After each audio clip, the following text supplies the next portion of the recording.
ধামসা মাদলের বোল তার সঙ্গে তাল মিলিয়ে নাচছেন সাঁওতাল নারীরা। চলছে পূজা অর্চনা, প্রকৃতির প্রতি শ্রদ্ধা জানানো হচ্ছে ঐতিহ্যবাহী রীতিতে। আধুনিকতার ছোঁয়া লাগলেও নিজস্ব সংস্কৃতি ও পরম্পরা ধরে রাখতে জাহাঙ্গীরনগর বিশ্ববিদ্যালয়ে অনুষ্ঠিত হল বাহাবঙ্গা উৎসব। মাতাল বসন্তকে বিদায় জানিয়ে নতুন বছরকে আলিঙ্গন করতে সাঁওতালদের অন্যতম ধর্মীয় উৎসব বাহাবঙ্গা।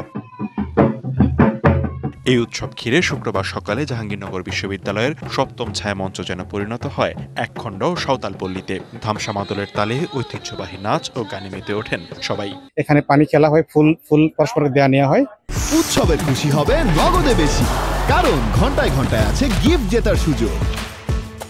এটা আমাদের অনেক ভালো উৎসব, সবাই অংশগ্রহণ করবে। আদিবাসী সাঁওতাল ভাই বোনেরা আছে, সকলেই এ ধরনের উৎসবের সাথে সম্পৃক্ত থাকুক। এই উৎসবের গুরুত্বপূর্ণ অংশ মারাংবুড়োর পূজা। অমাবস্যার পর চাঁদ দেখা গেলে শুভতিথি মেনে শাল ও মহুয়া ফুল উৎসর্গ করে দেবতার পূজা করা হয়। এই ফুলই বাহু উৎসবের প্রতীক, প্রকৃতিকে সম্মান জানানোর উৎসব এটি। দ্বিতীয়বারের মতো জাহাঙ্গীরনগর বিশ্ববিদ্যালয়ে আয়োজন করছি।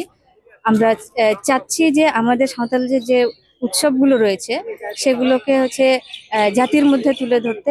উৎসবে স্বতঃস্ফূর্তভাবে অংশ নেন বিশ্ববিদ্যালয়ের শিক্ষার্থীরাও। বিভিন্ন জাতির যে বিভিন্ন সংস্কৃতি, এটাকে আসলে ফুটিয়ে তোলার যে একটা জায়গা, সেটা একটা বিশ্ববিদ্যালয় হতে পারে। দুনিয়াটাকে আমরা যান্ত্রিক করে ফেলেছি, সেই সমস্ত কিছু থেকে বের হয়ে যে শাল ফুলের কাছে ফিরে আসা যায়, এটি আমাদের জন্য প্রেরণার।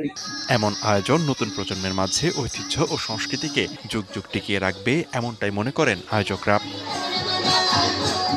DBC news desk.